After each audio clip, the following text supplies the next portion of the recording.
Thank you, Mr. Chairman. I rise in opposition of this amendment, and I have to say this.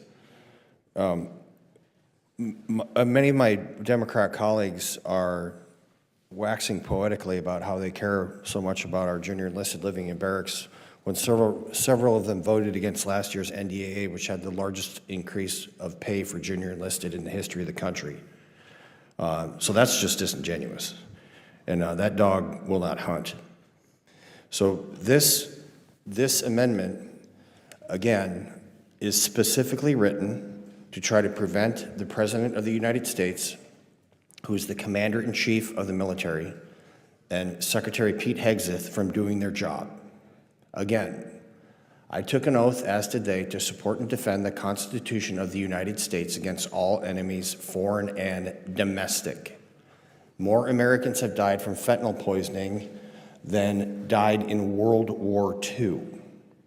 And the only way to stop this is by the actions taken by the President of the United States. During the last administration, they said they needed more authorities and new laws and all this stuff, and it turned out that that wasn't true. You just needed new leadership.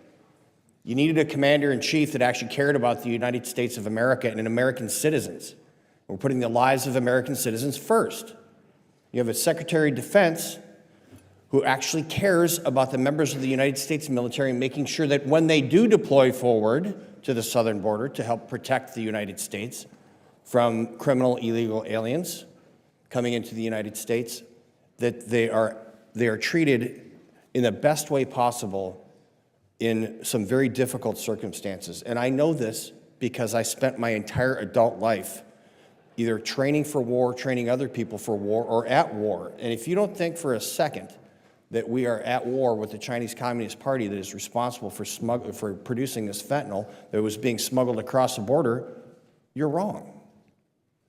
So I understand what Ms. Jacobs has written in this amendment, and I applaud the fact that she wants to make sure that the quality of life for our enlisted and others spending time in barracks helps them perform their duties, because we know that when you have a happy home, you can actually work better. But this is not how you do that. It just simply is not. And with that, I urge my colleagues to vote against this amendment, as I will be doing. I yield back.